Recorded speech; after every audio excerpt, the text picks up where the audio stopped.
आज आपण एक नवीन टॉपिक स्टार्ट करू. त्याचं नाव आहे profit and loss. Profit and loss. काल आपण एक पर्सेंटेज पाहिला. लास्ट लेक्चरला, लास्ट व्हिडिओमध्ये आपण एक पर्सेंटेज पाहिलं, प्रॉफिट अँड लॉस. आता पर्सेंटेजचंच इम्प्लिमेंटेशन काय आहे, प्रॉफिट अँड लॉस. पर्सेंटेजचंच इम्प्लिमेंटेशन आपण काय करू, प्रॉफिट अँड लॉस करू. प्रॉफिट अँड लॉस मध्ये पर्सेंटेज पेक्षा वेगळ्या गोष्टी काय राहतील त्या लक्षात घ्या. इथं सगळ्यात पहिले एक इम्पॉर्टंट टर्म येईल, ते तुमची कॉस्ट प्राइस. कॉस्ट प्राइस म्हणजे काय असते, त्याला आपण शॉर्ट मध्ये घेतो सी. कॉस्ट प्राइस काय असते, तर मग एन आर्टिकल इज परचेस. काय म्हटलं मी, an article is purchase or manufactured. एखाद्या वेळेस तुम्ही एखादा आर्टिकल कधी कधी काय करता, परचेस करता किंवा त्याला बनवता, तेव्हा ते जे प्राइस असते ते तुमची झाली कॉस्ट प्राइस. मग सेलिंग प्राइस काय असते, तर सेलिंग प्राइस नेक्स्ट वर्ड आहे इथं सेलिंग प्राइस. सेलिंग प्राइस काय असेल, is called SP. Selling price म्हणजे तुम्ही ज्यावेळेस आर्टिकल सेल करता त्याला काय म्हणतो आपण, सेलिंग प्राइस. मग या दोनच गोष्टीवर काय असते, आपलं प्रॉफिट किंवा लॉस डिपेंड असते. फॉर एक्झाम्पल, आता एक्झॅक्ट भाषेत कॉस्ट प्राइस आपल्या मराठीत, आपल्या भाषेत मी तुम्हाला सांगतो कॉस्ट प्राइस म्हणजे काय. ते एक्झॅक्ट कॉस्ट प्राइस म्हणजे काय, आपल्या खिशातून ज्या वेळेस पैसा जाईल त्याला आपण काय म्हणू, कॉस्ट प्राइस. म्हणजे माझ्या खिशातून ज्या वेळेस पैसा गेला त्याला काय म्हणेल मी, कॉस्ट प्राइस. ज्या वेळेस पैसा येईल त्याला काय म्हणू मी, सेलिंग प्राइस. सरळ भाषेत एवढा लक्षात घ्या. प्रॉब्लेम मध्ये कधीही असं वाटलं तुम्हाला की तुमच्या जवळून पैसा चालला आहे, कुठेही इन्व्हेस्ट होत आहे, कुठेही जात आहे पैसा, तर त्याला काय म्हणू आपण, कॉस्ट प्राइस. आणि ज्यावेळेस तुमच्या जवळ पैसा येत आहे कुठूनही, तर त्याला काय घेऊ आपण, सेलिंग प्राइस. ठीक आहे, हा कॉन्सेप्ट समजला. मग आपला एक चूक होते basically cost price selling price समजताना किंवा आपण स्वतः एक्झाम्पल घेताना. तर पहा, एखादी वस्तू समजा मला बनवायची आहे, एखादी वस्तू मला विकायची आहे, तर ती 3 स्टेज मधून जाते. कोणकोणत्या, एक तर ते असते मॅन्युफॅक्चरर जाऊन, बरोबर आहे. मॅन्युफॅक्चरर ते कोणाला विकते, रिटेलरला. रिटेलर कोणाला विकते, कस्टमरला. या 3 स्टेज मध्ये कोणतीही वस्तू जाते. एक मॅन्युफॅक्चरर असते, मॅन्युफॅक्चर कोणाला विकते, रिटेलरला. रिटेलर कोणाला विकते, कस्टमरला. अच्छा, आपण काय असतो, फॉर एक्झाम्पल मला हा पेन घ्यायचा आहे, तर मी काय, मी दुकानात जाईल, दुकानातून पेन घेऊन येईल. दुकानात जाईल म्हणजे दुकानदार कोण झाला, रिटेलर. मग आपण कोण असतो, कस्टमर. आणि आपण डेली लाईफ मध्ये कस्टमर असतो, म्हणून आपले हे प्रॉब्लेम चुकतात. कारण आपण हे प्रॉब्लेम करतानाही स्वतःला काय समजतो, कस्टमरच समजतो. पण आपण कस्टमर न समजता स्वतःला काय समजायचं, रिटेलर समजायचं. रिटेलर म्हणजे दुकानदार. आता का, तर हाच एक बंदा असा आहे की याच्याजवळ दोन्ही प्राइस खेळतात, कॉस्ट प्राइस राहते आणि सेलिंग प्राइस. कसं, समजा मी दुकानदार आहे, मला हा पेन, तर मला हा पेन कोण आणून देईल, मॅन्युफॅक्चरर किंवा डिस्ट्रीब्युटर जो कोणी असेल. मग मी हा पेन याच्याजवळून घेईल. समजा मी 10 रुपयाला घेतला, तर माझी कॉस्ट प्राइस किती झाली, 10 रुपये. मी हा पेन किती रुपयाला घेतला, 10 रुपयाला. तर हे काय झाली, माझी कॉस्ट प्राइस, कारण माझ्या खिशातून गेला ना, म्हणजे मला डिस्ट्रीब्युटरला याचे 10 रुपये द्यावे लागते. आता एखादा कस्टमर आला, तुमच्यापैकी कोणी आलं माझ्या दुकानात आणि माझ्याजवळून हा पेन विकत घेतला, म्हणजे मी विकला, तर ते काय झाली, माझी सेलिंग प्राइस. भेटले मला दोन्ही गोष्टी इथं, कॉस्ट प्राइस आणि सेलिंग प्राइस. तुम्ही आले, तुम्हाला मी हा पेन कितीला विकला, 12 रुपयाला. काय झाली, सेलिंग. समजलं. म्हणून स्वतःला काय समजायचं, दुकानदार, माझ्या खिशात पैसा आला तर ते काय राहील, माझी कॉस्ट प्राइस, आणि मी ते विकला तर ते काय होईल, माझी सेलिंग प्राइस. आता इथं एक कॉन्सेप्ट लक्षात घ्या. आता आपण फॉर्म्युलावर शिफ्ट होऊ. मग मला सांगा, माझ्याजवळ कॉस्ट प्राइस किती आली, 10 रुपये आली, आणि हा पेन मी कितीला विकला, 12 रुपयाला. मग मला प्रॉफिट होईल की लॉस. मी हा पेन कॉस्ट प्राइस माझी 10 रुपये, 12 रुपयाला मी विकला, माझ्याजवळून 10 रुपये गेले होते आणि माझ्याजवळ किती आले आता, 12 रुपये. म्हणजेच काय आले, 2 रुपये जास्त आले. म्हणजेच मला काय झाला, प्रॉफिट. मग प्रॉफिट किती रुपयाचा झाला, 2. तर कसा काढला आपण, 12 मायनस 10, म्हणजेच काय, selling price minus cost price. भेटला मला फॉर्म्युला. माझा प्रॉफिटचा फॉर्म्युला काय आहे, selling price minus cost price. Selling price में से मैं कॉस्ट प्राइस को माइनस करूंगा तो मुझे प्रॉफिट होगा. काही पाठ करायची गरज होती का, डायरेक्ट तुम्हाला फॉर्म्युला भेटते. आणि याला आता पर्सेंट मध्ये काढायचं असेल तर पर्सेंट प्रॉफिट कसं घेऊ आपण, सरळ सरळ. मला 2 रुपयाचा फायदा झाला, कशावर झाला, 10 रुपयावर. कारण माझ्या खिशातून किती गेले होते, 10. मी ते 10 येईपर्यंत मला चैन पडेल का, नाही. माझ्या खिशातून 10 गेले तर मी दुकान कोणत्याही कस्टमरला काय करेल, 10च्या वर. का, कारण ते 10 माझे पहिले काढून ठेवील. मग किती उरले माझ्याजवळ, 2 रुपये. आणि पर्सेंट काढायचा आहे म्हणून इंटू काय करत असतो आपण, 100. मग 0 0 कॅन्सल, तर किती झाले, 20%. म्हणजेच आपण काय केलं, तर आपण घेतला प्रॉफिट अपॉन 10 रुपये. म्हणजेच काय आहे, तुमची कॉस्ट प्राइस इंटू किती 100 झाला तुमचा पर्सेंट प्रॉफिटचा फॉर्म्युला. काय केला आपण? Profit upon cost price into 100. किंवा हा फॉर्म्युला तुम्ही आणखी असा लिहिता. कसा लिहितो आपण? तर यालाच आपण असं लिहू शकतो, प्रॉफिटचा फॉर्म्युला काय आहे तुमचा? Selling price minus cost price upon cost price into 100. या दोन्ही फॉर्म मध्ये तुम्ही लिहू शकता. प्रॉफिटचा फॉर्म्युला स्प्लिट केला मी, selling price minus cost price upon cost price into 100. समजलं? बस एवढं इझी हे आहे. आता जो नेक्स्ट फॉर्म्युला कोणता आहे तुमचा?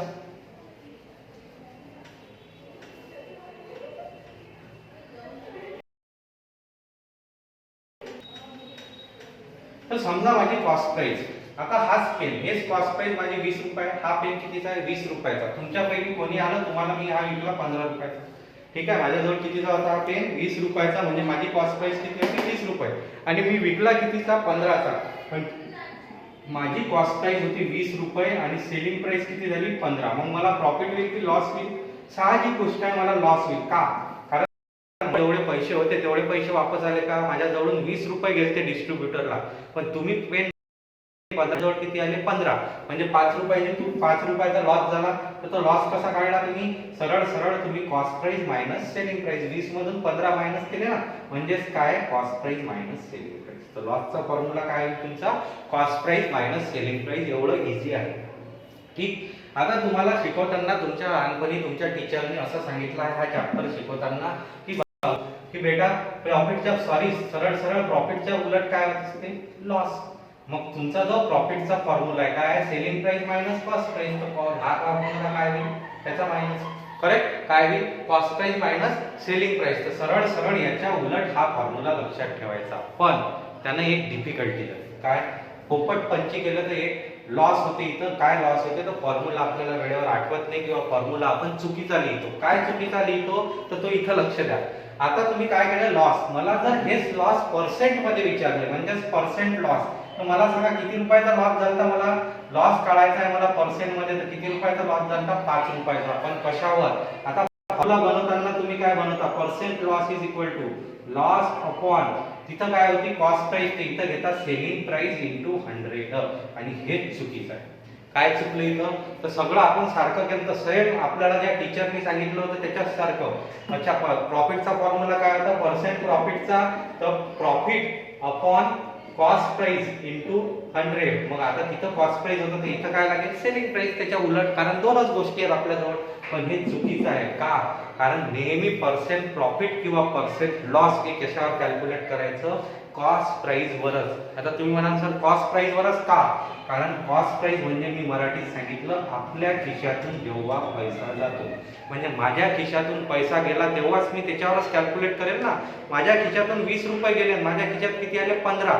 मग मी 15 वर कसा काय लॉस कॅल्क्युलेट करेल? करणारच नाही. माझ्या खिशात जिथपर्यंत मला चेन कुठपर्यंत पडणार नाही, जिथपर्यंत 20 रुपये येत नाही. समजला कॉन्सेप्ट? म्हणजेच मग हा फॉर्म्युला बनेल loss upon cost price into 100. हा आहे तुमचा परफेक्ट फॉर्म्युला. काय आहे? Loss upon cost price into 100. मग याला स्प्लिट काय केलं? Cost price minus selling price upon cost price into 100. म्हणजे पर्सेंट प्रॉफिटचा फॉर्म्युला घ्या किंवा पर्सेंट लॉसचा फॉर्म्युला घ्या, खाली काय लागेल तुम्हाला? कॉस्ट प्राइसच लागेल. समजला कॉन्सेप्ट? आलं लक्षात? मग इथं किती? 20 रुपयावर इंटू 100. हे काय येईल तुमचं? 1/4. 1/4 म्हणजे कितीचा लॉस झाला मला? 25%. 25% चा मला काय झाला? लॉस. समजला कॉन्सेप्ट? आलं लक्षात? मग इथे एक नोट फार महत्वाची आहे. कोणती नोट? हे वाटलं तर तुम्ही नोट तुमच्या नोटबुक मध्ये लिहून ठेवायची. तुमच्या नोट्स मध्ये तुम्ही एक गोष्ट, हे स्टेटमेंट लिहून ठेवायचं. कोणतं स्टेटमेंट? तर सगळ्यात महत्वाचं स्टेटमेंट आहे, percent profit or percent loss is always calculated on cost price. Percent profit किंवा पर्सेंट लॉस हा नेहमी कशावर कॅल्क्युलेट केला जातो? कॉस्ट प्राइस वरच कॅल्क्युलेट केला जाईल. हे झालं तुमचं पहिलं. याच्यावर प्रॉफिट लॉस होईल. आता एक कॉन्सेप्ट असते या डिस्काउंटचा. पण डिस्काउंट कशावर असते? तर डिस्काउंट हे कॅल्क्युलेट व्हायला पाहिजे. Discount is always offered. Discount देत असतो ना आपण, ऑफर्ड ऑन मार्क प्राइस. हा शब्द आता नवीन आला. कोणता? Mark price. आता मार्क प्राइस, डिस्काउंट, हे डिस्काउंट शब्द आला की समजून घ्यायचं आपल्याला मार्क प्राइसचं काम आहे. किंवा मार्क प्राइस आला म्हणजे डिस्काउंट आहे. तर मग डिस्काउंट आणि मार्क प्राइस काय आहे? तर डिस्काउंट तुम्हाला माहित असते, पण मार्क प्राइस काय आहे? मार्क प्राइस म्हणजे याला आपण दुसरं नाव देतो. एक तर नाव आहे याला मार्क प्राइस और टॅग प्राइस सुद्धा म्हणतात याला. टॅग प्राइस वरून तुमच्या लक्षात आला आता असेल. आता टॅग प्राइस म्हणजे काय? समजा मी दुकानात जीन्स घ्यायला गेलो, करेक्ट. त्या जीन्सवर एक टॅग असते ना. समजा मी हा पेन घ्यायला गेलो, तर या पेनवर कुठेतरी याची किंमत असते. जो टॅग असते वस्तूवर त्याला काय म्हणतो आपण? Tag price. त्यालाच काय म्हणतो? Mark price. मग मी दुकानात गेलो, दुकानात हा पेन 20 रुपयाचा आहे, बरोबर आहे. तर दुकानदार म्हणे मैं आपको 10% डिस्काउंट दे रहा हूं. मग हा पेन कितीचा असेल? तर 20 रुपयावर मला 10% डिस्काउंट म्हणजे -2 रुपये होतील. तर मला किती पडेल? तो 18 रुपयात. म्हणजे मी तो 18 घेतला. तर हे झाली सेलिंग प्राइस कोणाची? त्या दुकानदाराची, करेक्ट. सेलिंग प्राइस किती झाली? 18 रुपये. आणि 20 रुपये काय होती त्याची? मार्क प्राइस होती. मार्क प्राइस वर मी 10% डिस्काउंट दिला. म्हणजे 20 चे 10% किती? 2. ते मायनस केले तर 18 रुपयाला ती वस्तू. बरोबर समजलं? म्हणजे डिस्काउंट हा नेहमी कशावर असतो? तर मार्क प्राइसवर. आणि मार्क प्राइस काय असते? जो टॅग दिलेला असतो तो. बरोबर. हे कॉन्सेप्ट झाले आपल्याला टॅग प्राइस. आणि एक आणखी कॉन्सेप्ट आहे का? कोणता? समजा जर तुम्हाला असा प्रश्न विचारला डिस्काउंट बद्दल की डिस्काउंट काढायचा कसा, की डिस्काउंट पर्सेंट मध्ये कसा काढायचा. समजा तुम्ही शोरूमला जाता, तुम्ही कपडे घ्यायला जाता, तिथं हे स्टेटमेंट तुम्हाला दिसते बाहेर असं लागलेलं, बाय 3 गेट 1 फ्री असं दिसते. बरोबर आहे. बाय 3 गेट 1 फ्री म्हणजे पर्सेंट डिस्काउंट तुम्हाला किती भेटला? कोणी सांगेल? बाय 3 गेट 1 फ्री म्हणजे पर्सेंट डिस्काउंट किती भेटला? तुम्ही किती कपडे घेतले म्हणते? 3 कपडे घेतले तर तुम्हाला 1 कपडा फ्री भेटतो. म्हणजे तुम्हाला पर्सेंट मध्ये डिस्काउंट किती भेटतो हे कॉन्सेप्ट असतो. तर आपण किती समजून जातो? आपण किती समजून जातो? तर किती भेटले तुम्हाला कपडे? तर किती फ्री भेटला तुम्हाला? 1 फ्री भेटला. आणि तुम्ही किती कपडे घेतले? 3 इंटू 100. 1/3 म्हणजे किती? 33.33%. किती डिस्काउंट भेटला तुम्हाला? 33.33%.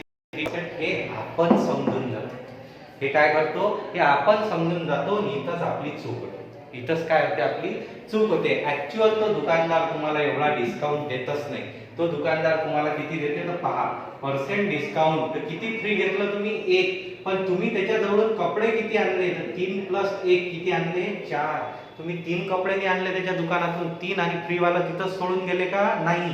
ते फ्री वाले घेऊन आले ना घरी. फुकटात भेटते त्याचं सगळं जाणतो आपण. 3 1 1/4 1/4 इंटू 100. 1/4 ची व्हॅल्यू किती आहे? 25. म्हणजे ऍक्च्युअल डिस्काउंट किती दिला त्यानं? 25%. तुमच्या डोळ्यात धूळ घातली त्यानं काय म्हटलं? 33.33 द्यायचा आहे, पण त्याचा ऍक्च्युअल किती होता? 25%. हे तुम्हाला समजलं नाही. त्याची काही चुकी नव्हती. त्यानं तर सरळ दिलं बाय 3 गेट 1 फ्री. समजने वाले को इशारा काफी होता है. हा इशारा हा होता, हा नव्हता. आलं लक्षात? तुम्ही हे समजून त्या शोरूमला जाता. ऍक्च्युअल डिस्काउंट काय असते हे असते. हा झाला डिस्काउंटचा मेन फॅक्टर. डिस्काउंट कसा कॅल्क्युलेट करायचा. आणि कोणताच दुकानदार लॉस मध्ये कधीच नाही. तो डिस्काउंट देते तर तो प्रॉफिट घेऊनच डिस्काउंट देते. खरं? समजा त्यानं असा क्वेश्चन दिला आपल्याला,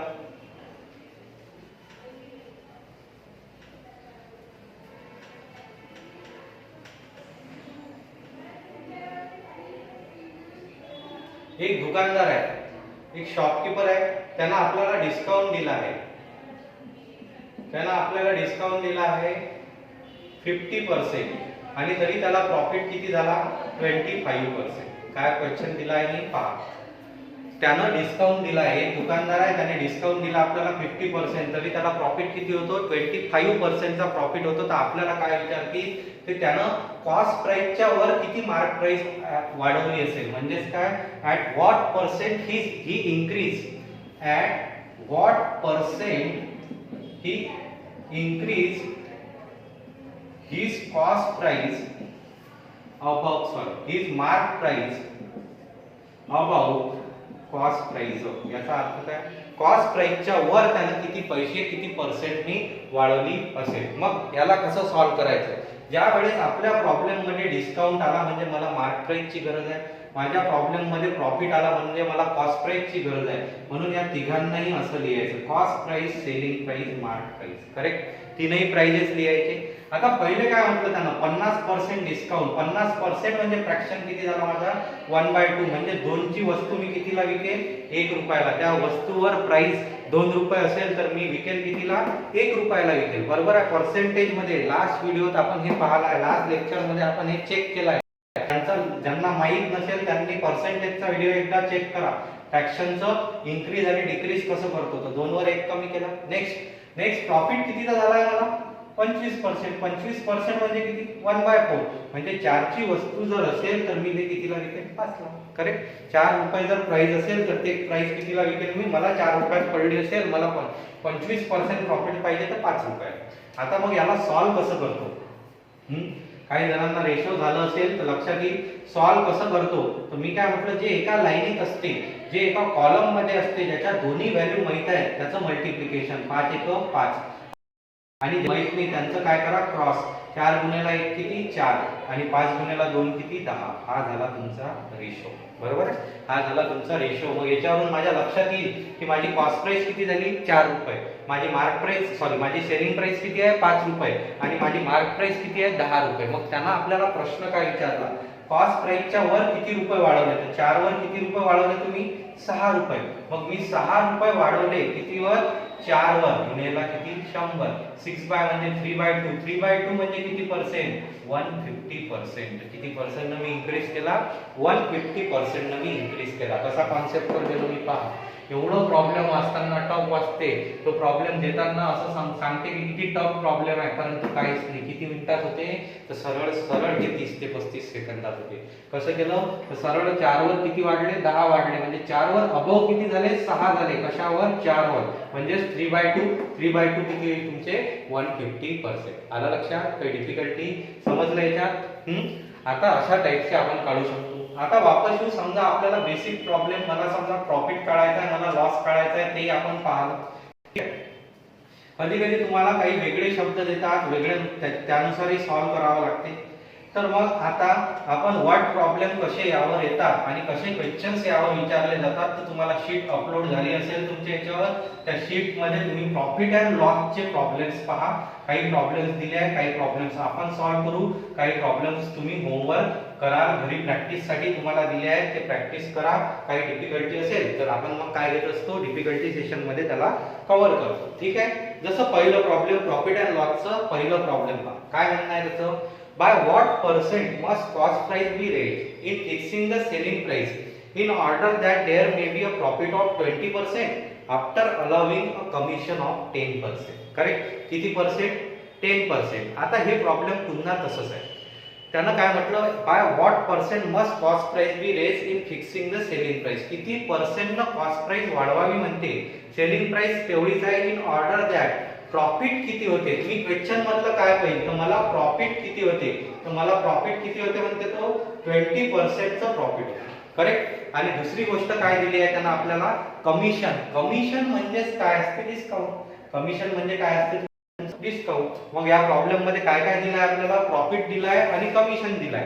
प्रॉफिटही दिलाय आणि डिस्काउंट सुद्धा दिलाय. मग त्याला कसं सॉल्व्ह करतो तर मग याला आपण आता प्रॉफिट दिलाय म्हणून कॉस्ट प्राइस आणि सेलिंग प्राइस मला माहित पाहिजे. करेक्ट. आता डिस्काउंट दिलाय म्हणजे मार्क प्राइस आणि सेलिंग प्राइस मला माहित पाहिजे. मग आपण याला 3 फॉर्मॅट मध्ये घेतलं. ठीक आहे. आता याला सॉल्व्ह करू.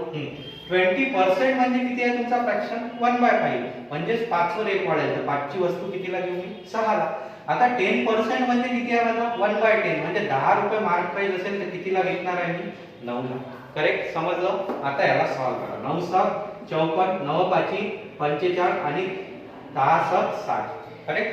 आता माझी कॉस्ट प्राइस किती झाली 45, सेलिंग प्राइस 54 आणि मार्क प्राइस किती आहे 60 रुपये. मग आपल्याला काय विचारलं, कॉस्ट प्राइसच्या वर त्याने किती रुपये वाढवले. तर कॉस्ट प्राइसच्या वर त्याने किती वाढवले 15 रुपये. करेक्ट. आणि हे पर्सेंट मध्ये विचारले तर 15 कशावर वाढले आहेत तुमचे 45 वर इंटू 100. आता हे किती झाले 1/3. 1/3 म्हणजे किती आन्सर येईल 33.33%.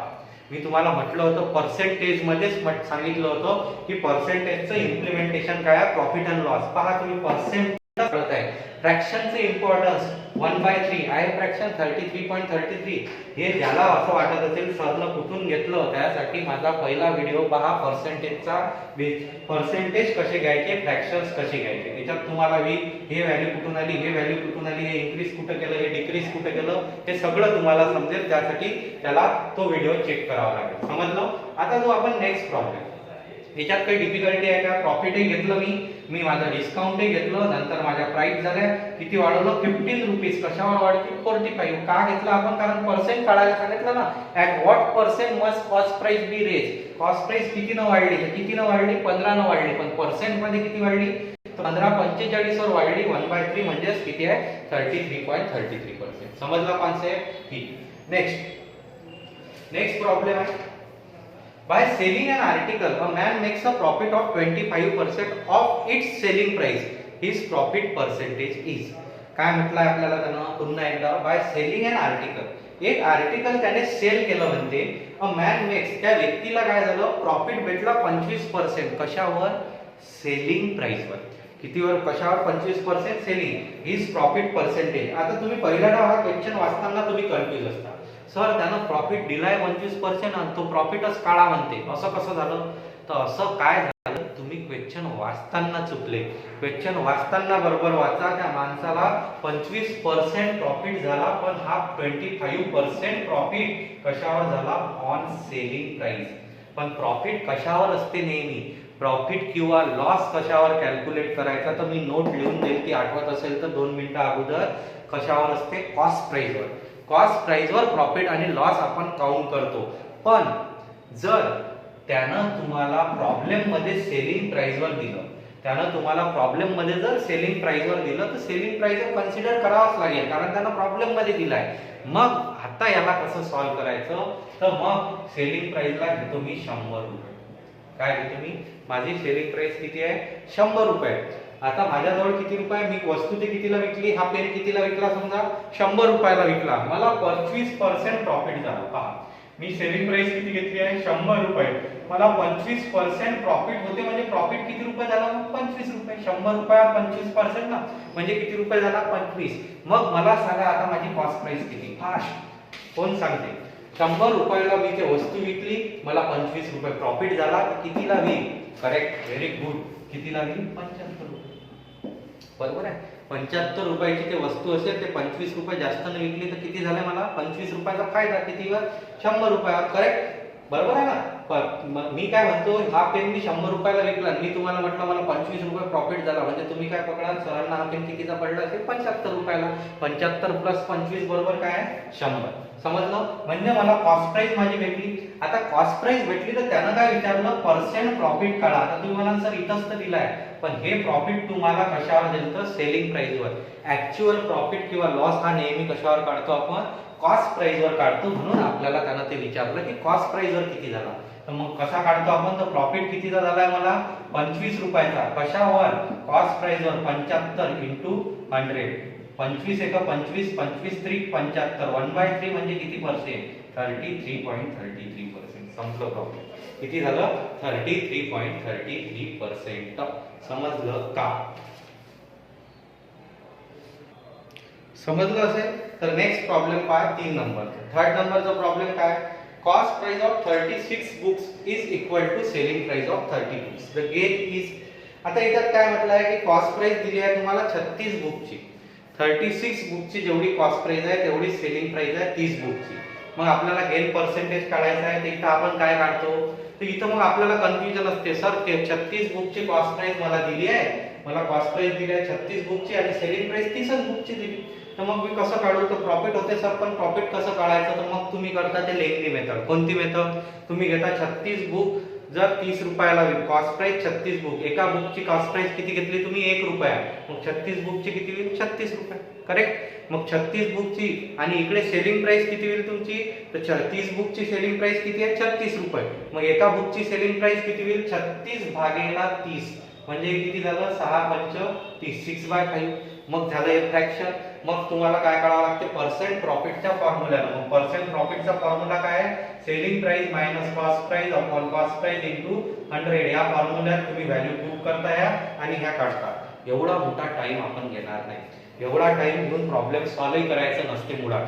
आपण याला कसं फास्टली सॉल्व्ह करतो, कसं काहीच कोणता फॉर्म्युला लक्षात नका ठेवू, काही लक्षात नका ठेवू. आता फक्त प्रॉब्लेमचे इकडे लक्ष ठेवा काय आहे.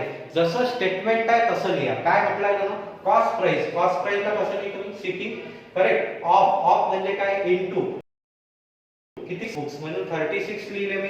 इज इक्वल टू साइन कसं असते असं. नेक्स्ट काय म्हणते, सेलिंग प्राइस. तर सेलिंग प्राइसला असं लिहू, ऑफ मीन्स काय, इनटू आणि किती बुक्स आहे, 30 बुक्स. बस जसं स्टेटमेंट आहे तसं लिहिलं. Cost price of 36 books is same as selling price of 30 books. आता काय करायचं, काहीच करू नका, सरळ वर्डच्या खाली वर्ड घ्या, नंबरच्या खाली नंबर घ्या. इथं वर कॉस्ट प्राइस आहे, इकडे खाली आला तर हा सेलिंग प्राइस येईल. इज इक्वल टू हा वरच आहे 30, हा इकडे येईल तर खाली येईल. समजलं. आता काय करायचं, आता लक्षात काय ठेवायचं, जे प्राइस दिली आहे त्याच्या समोरचाच नंबर म्हणजे ते प्राइस. काय म्हटलं मी, जो वर्ड दिला आहे त्या वर्डच्या समोर जे प्राइस आहे तेच त्याची प्राइस. म्हणजे कॉस्ट प्राइस किती होईल माझी 30, माझी सेलिंग प्राइस किती आहे 36. आता मला सांगा, माझी कॉस्ट प्राइस 30 आहे, माझी सेलिंग प्राइस 36 आहे. याचा अर्थ काय झाला, एक वस्तू 30 रुपयाची मला पडली, मी 36 ला विकली, म्हणजे कितीचा प्रॉफिट झाला इथंच काढू शकतो मी. कितीचा प्रॉफिट झाला मला, 6 रुपयाचा. अच्छा, मला 6 रुपयाचा प्रॉफिट झाला तर मला काय काढायचं आहे, पर्सेंट प्रॉफिट काढायचा आहे. कितीचा झाला मला, 6 रुपयाचा. आणि प्रॉफिट कशावर असते, नेहमी कॉस्ट प्राइसवर. कॉस्ट म्हणजे किती, 100. मग हे किती आहे, 1/5. 1/5 म्हणजे किती पर्सेंट, 20%. पहा किती वेळा प्रॉब्लेम सॉल्व्ह होते. 20% इज युअर आन्सर. 6/5, 6×5 3/5 म्हणजे किती पर्सेंट, 20%. संपलं. मी ना एक वस्तू घेतली, ना 1 रुपया घेतला, ना काही घेतलं, ना फ्रॅक्शन येऊ दिलं, ना फॉर्म्युला पाठ करायची जरूरत ठेवली. समजलं. आलं लक्षात. सरळ सरळ तुमचं आन्सर आहे. हे समजलं असेल तर आता आपण नेक्स्ट क्वेश्चन. तुमचा फोर्थ नंबर मध्ये काय म्हणणं आहे त्याचं पहा. फोर्थच्या पहिले फिफ्थ पाहून घेऊ, मग आपण फोर्थ वर. ठीक आहे, कारण फोर्थ साठी मी थोडी जागा जास्त घेतो तुम्हाला समजण्यासाठी. तर फिफ्थ पाहून घेऊ. 12 copy of books were sold for ₹1800. काय म्हटलं त्यानं, 12 कॉपीज त्याच्याजवळ आहे, म्हणजे 12 पुस्तकं. सरळ भाषेत 12 पुस्तकं आहेत, ते त्यानं कितीला विकले, 1800 रुपयाला विकले. तर काय झालं म्हणते, there by gaining a cost price of books. तर त्याला प्रॉफिट झाला. हे तर त्यानं मान्य केलं की त्याला प्रॉफिट झाला, पण प्रॉफिट त्यानं पैशात दिला का, नाही. त्यानं काय म्हणते की 3 बुकची जे कॉस्ट प्राइस असेल तेवढा त्याला प्रॉफिट झाला, असं त्याचं म्हणणं आहे. म्हणजे त्यानं पैशात न देता तुम्हाला 3 बुकच्या याच्यात दिला. आपल्याला काय म्हणते, तर cost price of copy is, म्हणजे एका बुकची कॉस्ट प्राइस आपल्याला काढायची. करेक्ट. आता याला थोडंसं डायरेक्ट मी सांगतो, एकदा कॉन्सेप्ट लक्षात घ्या. समजा मी असं कन्सिडर केलं की कॉस्ट प्राइस, एका बुकची कॉस्ट प्राइस आहे 1 रुपया, किंवा x घ्या. एका बुकची कॉस्ट प्राइस किती आहे, x रुपये. मग त्यानं विकले की सॉरी त्याच्याजवळ किती बुक्स होते, 12 बुक. 12 बुकची किती होईल मग, 12x. करेक्ट. आणि 3 बुकची किती होईल, कारण 3 बुकचा प्रॉफिट झाला म्हणजे किती होईल, 3x. आता मला सांगा, सेलिंग प्राइसचा फॉर्म्युला काय आहे. जसा प्रॉफिटचा फॉर्म्युला काय आहे, तुम्हाला जर डायरेक्ट कठीण दिला तर प्रॉफिटचा फॉर्म्युला काय आहे, selling price minus cost price. मग सेलिंग प्राइस साठी काय होईल, हा कॉस्ट प्राइस इकडे येईल. करेक्ट. इकडे मायनस आहे, तर मग सेलिंग प्राइसचा फॉर्म्युला काय आहे, प्रॉफिट, बरोबर आहे, प्लस किती, कॉस्ट प्राइस. आता मला सांगा, सेलिंग प्राइस तर तुम्हाला माहित आहे ना किती आहे, 1800 रुपये. त्यानंच दिला आहे प्रॉब्लेम मध्ये. 1800 रुपयाला त्या बुक विकल्या, 12 बुक विकल्या. 12 बुकची कॉस्ट प्राइस किती होईल, 12 बुकची कॉस्ट प्राइस किती होईल, 12x. करेक्ट. आता तुम्ही म्हणाल सर 12x का घेतली, तर लक्षात घ्या. समजा माझ्याजवळ हे 5 पेन आहे. करेक्ट. आणि 5 पेन मी घेतले आणि हे 5 पेन मी विकले. तर मला सांगा, या 5 पेन विकताना मी 5 पेन 50 रुपयाला घेतले, म्हणजे एक पेन 10 रुपयाला पडला. माझी कॉस्ट प्राइस एका पेनची 10 रुपये आली. आणि मी म्हटलं हे 60 रुपयाला विकले, म्हणजे एक पेनला विकला मी 12. तर मग मी विकला 12, तर याच्यात ह्या 12 रुपयात 10 प्लस 2च होते ना. हे 10 काय आहे, तुमची कॉस्ट प्राइसच आहे. म्हणजे सेलिंग प्राइस मध्ये ज्यावेळेस प्रॉफिट होत असतो त्यावेळेस लक्षात ठेवायचं, मी सेल करताना सेलिंग प्राइस मध्ये कॉस्ट प्राइस इन्क्लूडच असते. करेक्ट आहे. कॉस्ट प्राइस इन्क्लूडच असते ना. सेम इथे तुमची कॉस्ट प्राइस इन्क्लूड असेल. मग त्यानं 12 बुक विकले, 12 पुस्तकं विकले, तर 12 पुस्तकाच्या सेलिंग प्राइस मध्ये त्याला 12 पुस्तकाची कॉस्ट प्राइस असेलच. करेक्ट. त्याच्या याच्यात 12 पुस्तकांची कॉस्ट प्राइस असेल आणि सोबत काय आहे, 3 पुस्तकांची काय झाला त्याला प्रॉफिट, म्हणजे किती झाला मग 3x. मग याला कॅल्क्युलेट करा, किती झाले, 15x बरोबर 1800. म्हणजे x ची व्हॅल्यू किती झाली, तर 15 × 1 = 15, 15 × 2 = 30, 120 रुपये. किती झाली तुमची 120. एका बुकची कॉस्ट प्राइस किती घेतली आपण? X रुपये. म्हणजे सरळ सरळ किती झाली? 120 रुपये. समजला कॉन्सेप्ट? आता तुम्हाला डायरेक्ट तेच करायचं आहे आपल्याला, X न घेता. मला सांगा त्यानं 1800 रुपयाला 12 पुस्तकं विकले, बरोबर आहे? अच्छा, 12 पुस्तकं विकले, तर 12 पुस्तकं विकताना त्याला प्रॉफिट आहे, म्हणजे 12 पुस्तकांची कॉस्ट प्राइस त्याच्यात आहे. हे तर मान्य आहे तुम्हाला? 12 पुस्तकांची कॉस्ट प्राइस त्यातच आपल्याला दिली आहे. सोबत काय, तर त्या 12 पुस्तकांच्या कॉस्ट प्राइस सोबत उरलेले जे पैसे असतील त्या 1800 रुपयात, ते काय त्याचं प्रॉफिट. म्हणजे 12 पुस्तकं प्लस किती पुस्तकांची कॉस्ट प्राइस प्रॉफिट आहे? 3. म्हणजे 12 प्लस 3 किती झाले मग? 15. म्हणजे एक पुस्तक काय असेल तर 1800 भागेला 15. पाहून घ्या तुम्ही, तेच केलं. 1800 भागेला 15 बरोबर किती आहे? 120. समजला कॉन्सेप्ट? आलं लक्षात? याला पुन्हा एकदा घरी ट्राय करून पाहायचं. नेक्स्ट पहा. नेक्स्ट जाऊ आपण 4th नंबर जे राहिला आहे. Goods are purchase. ही इम्पॉर्टंट प्रॉब्लेम आहे. Goods are purchase at 450 rupees. याचा अर्थ काय? परचेस म्हणजे काय? मी घेतले, म्हणजेच ते काय, माझ्या खिशातून 450 गेले, म्हणजे काय झाली माझी कॉस्ट प्राइस. म्हणजेच माझी कॉस्ट प्राइस किती झाली आहे? 450 रुपये. एवढं तर कन्फर्म आहे. 450 रुपये कॉस्ट प्राइस आहे. पुढे काय म्हणते तो? अँड 1/3. त्या 450 चे 1/3 त्यानं कितीला विकले? तर 10% लॉस. म्हणजे त्यानं ते 450 ला घेतले असतील वस्तू, त्यातली 1/3 वस्तू त्यानं 10% लॉस ने विकली. At what profit percent should remain the sold. मग ज्या उरलेला आहे 1/3 सोडून किती उरल्या मग? 2/3.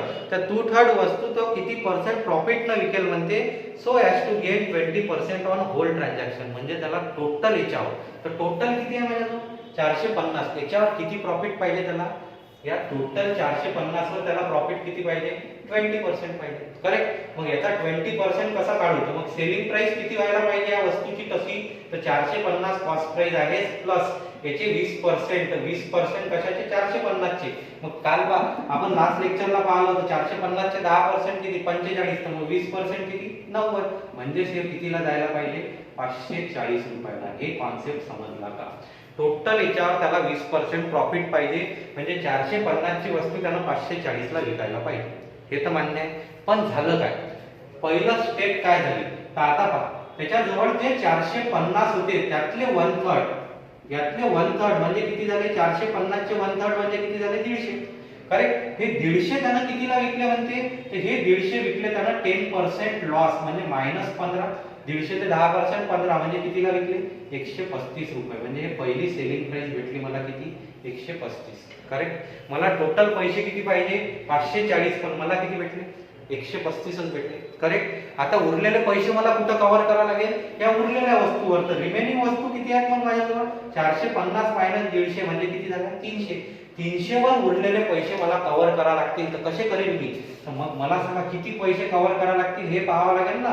तर रिमेनिंग वर किती पैसे कव्हर करावे लागतील? तर 540 मायनस 135. उरलेले पैसे इथं किती झाले मग? 0.5. आणि हे किती? 405 रुपये. म्हणजे 300 रुपये माझ्याजवळ होते. मला ती 300 रुपयाची वस्तू आहे, मला ती किती विकावी लागेल? 405. मग 300 ची वस्तू जर मला 405 रुपयात विकायची आहे, म्हणजे कॉस्ट प्राइस किती आहे? 300, सेलिंग प्राइस 405, म्हणजे कितीचा प्रॉफिट लावावा लागेल? 105 च्या वर किती रुपये कमवावे लागतील मला? 105. कशावर? 300 वर. पर्सेंटेज काढताना त्याच्यावरच काढावं लागेल ना. आपल्याला विचारलं काय? पाहून घ्या एकदा क्वेश्चन वाचा. ॲट व्हॉट प्रॉफिट पर्सेंट विचारलाय. Should remain the sold. Remain the sold म्हणून उरलेले किती विकावे लागतील त्याला? 405. तर किती पर्सेंट न? 105. कशावर? 300 वर. गुन्हेला किती? 100. 0 सोबत 0 कॅन्सल. 3 3 9, 3 5 15, म्हणजेच किती आले? 35%. किती पर्सेंट प्रॉफिट न विकावं लागेल मला? 35% प्रॉफिट न रिमेनिंग विकावे लागेल. समजला कॉन्सेप्ट? आला लक्षात? ओरिजिनल वर मला 20% प्रॉफिट पाहिजे होता, म्हणजे मी 450 ची वस्तू कितीला विकायला पाहिजे होती? 540. पण माझ्याच्यानं काय चूक झाली? 450 चा जो 1/3 पार्ट आहे तो 10% लॉस न विकला गेला, म्हणजेच किती? 135 न. मग मला तर 540 रुपये पाहिजे ना. माझ्याजवळ आले किती? 135च आले. मग उरलेले पैसे मला काय आहे? उरलेल्या वस्तूवर. तर 450 मधून 150 गेले, किती राहिले? 300 वस्तू. याच्यावर मला बाकीचे पैसे म्हणजे किती? तर 3.5. 540 मायनस 135 म्हणजे 405 रुपये कव्हर करायचे होते. म्हणजे या 300 रुपयाची वस्तू मला 405 ला विकायची होती, म्हणजे किती जास्त? 105. कशावर? 300 वर. हे पर्सेंट किती येतील? 35%. समजलं? बाकी आलं. नेक्स्ट 6 नंबरचा प्रॉब्लेम तुम्ही ट्राय करू शकता. 7 नंबरचा प्रॉब्लेम तुमचं 3 नंतरच आहे. हे सगळे होमवर्क ठेवतो मी. 8 नंबरचा प्रॉब्लेम आहे, तुम्ही आरामात, तुम्हाला कन्सेशन दिलाय. कन्सेशन म्हणजे काय असते तुमचं डिस्काउंट. 9 नंबरचा प्रॉब्लेम हे करू शकता. 10 नंबरचा प्रॉब्लेम एक मी सांगतो कारण हा कन्फ्युजिंग पार्ट वाटतो तुम्हाला, ठीक आहे. बाकी सगळे प्रॉब्लेम तुम्ही आरामात घरी सॉल्व्ह करू शकता. याला ट्राय करा. नसेल तर मग डिफिकल्टी सेशन मध्ये मेसेज कराल, आपण डिफिकल्टी घेऊन येऊ. किती नंबरचं म्हटलं मी? 10 नंबर. 10 नंबरचा प्रॉब्लेम हा. अ dealer sold 2 of his cattle for ₹500 each. याचा अर्थ काय झाला? एक डीलर आहे, त्याच्याजवळ 2 कॅटल आहेत. त्या दोन्ही कॅटल म्हणजे प्रत्येक कॅटल त्यानं 500 रुपयाला विकली. काय केलं? सोल्ड केली. 500 रुपयात 2 ने केला. प्रत्येकाची प्राइस किती आहे? 500. या कॅटलची प्राइस 500, त्या कॅटलची. ऑन वन एका कॅटलवर काय झालं? ही लॉस 10%. त्याला 10% चा काय झाला? लॉस. आणि दुसऱ्या ह्याच्यावर काय झाला? 10% चा गेन. मग his gain or loss percent in entire transaction. तर काय होईल? पहिल्या ह्याच्यात 10% चा प्रॉफिट, दुसऱ्या ह्याच्यात 10% चा लॉस. म्हणजे काय होईल? ते सारखंच होईल. करेक्ट. मग याचा आन्सर काय यायला पाहिजे? No profit no loss. मग हे तर नाही आहे, म्हणजेच काय? None of this. No profit no loss यायला पाहिजे ना? नाही, हे चुकीचं आहे. नो प्रॉफिट नो लॉस इथं येणार नाही. हे आन्सर येईल, पण हे आन्सर कुठे येईल? ज्या वेळेस आपण कॉस्ट प्राइस वर काढले. म्हणजेच काय? त्यानं जर असं म्हटलं असतं दोन कॅटल त्यानं 500 रुपये इच, म्हणजे 500 रुपयाला एक घेतला आणि दुसराही 500 रुपयालाच घेतला, त्याच्यावर 10% प्रॉफिट 10% लॉस असेल तर मी मान्य केलं असतं. पण इथं करणार आहे का? नाही. का? कारण या प्रॉब्लेम मध्ये एक बेसिक कॉन्सेप्ट आहे, सेलिंग प्राइस इज सेम. काय सेम दिलाय तुम्हाला? सेलिंग प्राइस सेम दिली आहे. म्हणजे त्यानं 500 रुपयाला विकलं. आता याची लेंदी प्रोसेस पहा. तुम्ही जर बाय वे न गेले, बाय प्रोसेस, बाय फॉर्म्युला न गेले तर कसं कठीण जाते. त्याच्याजवळ किती कॅटल होती? 2. दोघांची सेलिंग प्राइस तुम्हाला माहित आहे, याची 500, याची 500. आता प्रॉफिट किंवा लॉस काढण्यासाठी तुम्हाला काय करावं लागते? तुम्हाला कॉस्ट प्राइस माहिती पाहिजे. ते तुम्हाला माहित आहे का? नाही. पण इथं काय दिलाय ना? इथं काय होते? प्रॉफिट होते म्हणजे 10%, इथं काय होते? लॉस होते 10%. करेक्ट. आता इथं प्रॉफिट होते म्हणजे मग मला कॉस्ट प्राइस कशी काढावी लागेल? तर मला कॉस्ट प्राइस काढावी लागेल तर अशी काढावी लागेल. 10% म्हणजे किती? 1/10. करेक्ट. मग माझी कॉस्ट प्राइस जर 10 रुपये असेल तर मी विकली कितीला? ती प्रॉफिट झाला म्हणजे किती? 11 रुपयाला प्लस 1 चा प्रॉफिट. करेक्ट. पहा मेथड कशी लेंदी होत चालली. कॉस्ट प्राइस 10 रुपयामध्ये 10 ची वस्तू मी कितीला विकेल? 11 ला, 1 रुपयाला. आता 11 बरोबर किती आहे? 500 रुपये. तर 10 बरोबर किती? इथून तुमची कॉस्ट प्राइस निघेल. सेम इथं काय कराल मग? 10% म्हणजे किती? 1/10. म्हणजे माझी कॉस्ट प्राइस 10 रुपये आहे. इथं सेलिंग प्राइस किती होईल? ते 1 मायनस होईल. का? कारण लॉस झाला. बरोबर आहे. मग 9 बरोबर किती आहे? 500 रुपये. तर 100 बरोबर किती? यस. हे झालं कॉम्प्लिकेटेड. मग इथून तुमचं हे पॉइंट मध्ये, इथे हे पॉइंट मध्ये, मग कॉस्ट प्राइस ची बेरीज करा. मग सेलिंग प्राइस ची बेरीज तर आहे तुम्हाला माहित 1000. कॉस्ट प्राइस ची किती? मग त्याच्यावर प्रॉफिट किंवा लॉस काढा जे काही. किती लेंदी झालंय? एवढं करण्याची काहीच गरज नाही. आता मी तुम्हाला एक सरळ सांगतो याचा आन्सर. एका ओळीत याचा आन्सर आहे. किती? एका स्टेटमेंट मध्ये एका ओळीत याचा आन्सर आहे. फक्त तुम्ही काय पाहायचं प्रॉब्लेम मध्ये? प्रॉब्लेम मध्ये एकच गोष्ट पाहायची की सेलिंग प्राइस सेम आहे का? तर इथं सेलिंग प्राइस काय दिली आहे तुमची? Selling price is same. हे जर प्रॉब्लेम मध्ये असेल आणि प्रॉफिट आणि लॉस तुम्हाला दिला आहे त्याचे पर्सेंटेज सेम आहे. काय म्हटलं मी? सेलिंग प्राइस जर प्रॉब्लेम मध्ये सेलिंग प्राइस सेम आहे आणि प्रॉफिट आणि लॉस दोन्ही गोष्टी दिल्या आहे आणि पर्सेंटेज सुद्धा सेम आहे, हे सुद्धा तुम्हाला काय पाहिजे? सेम पाहिजे. तर सरळ सरळ दरवेळेस तुम्हाला काय होत जाईल? लॉसच होत जाईल. काय म्हटलं मी तुम्हाला? अगर आपके प्रॉब्लम में प्रॉफिट और लॉस सेलिंग प्राइस सेम दी है, प्रॉफिट और लॉस के परसेंटेज भी सेम दिए हैं, तो आपको हमेशा लॉस ही होगा. प्रत्येक वेळेस तुम्हाला काय होत जाईल? लॉसच होत जाईल. मग पर्सेंट मध्ये लॉस कितीचा होईल? तर कसे काढायचे? तर जो तुम्हाला आकडा दिला आहे, किती दिला आहे? 10. सरळ याचा स्क्वेअर घ्या. 10 चा स्क्वेअर किती आहे? 100. आणि जो स्क्वेअर आला, जो स्क्वेअर नंबर आला त्याच्या युनिट आणि 10 प्लेस, 2 प्लेसेस नंतर युनिट 10 प्लेस नंतर पॉइंट द्या. म्हणजे किती झाला? 1% लॉस. संपलं प्रॉब्लेम. किती लॉस येईल तुमचा? 1% चा लॉस. काहीच एवढं मोठं सॉल्व्ह करायची गरज नव्हती. सरळ सरळ तुमचा आन्सर आला. समजला कॉन्सेप्ट? आलं लक्षात? काय म्हटलं मी? पुन्हा एकदा सांगतो. सेलिंग प्राइस सेम पाहिजे. प्रॉफिट आणि लॉस जर प्रॉब्लेम मध्ये दिला आहे आणि पर्सेंटेज सारखे दिले आहेत तर नेहमी काय होईल? लॉस. मग तो पर्सेंट लॉस मी कसा काढेल? तर जो नंबर आपल्याला कॉमन नंबर दिलाय त्याचा स्क्वेअर घ्या. 10 चा स्क्वेअर किती 100, 2 नंतर पॉईंट द्या लॉस. समजा त्यांना असं म्हटलं असतं की 25% चा काय होते प्रॉफिट आणि 25% चा काय होते मला लॉस, तर मी काय केलं असतं percent loss is equal to 25 चा काय द्या स्क्वेअर किती आला 625, 2 नंतर पॉईंट द्या म्हणजे तुमचा आन्सर किती 6.25% चा लॉस. समजला कॉन्सेप्ट, आलं लक्षात. करता येतील हे प्रॉब्लेम शांततेत त्याला घरी ट्राय करा. पहिले हे समजून घेतलेले प्रॉब्लेम्स घरी सॉल्व्ह करायचे, आपल्या नोट्स मध्ये सॉल्व्ह करायचे, नंतर बाकीचे प्रॉब्लेम ट्राय करा. जर तुम्हाला काही डिफिकल्टी असेल या चॅप्टर मध्ये तर ते मेसेज करा, तुमचे क्लिअर होऊन जाईल. ठीक आहे, बाकी नेक्स्ट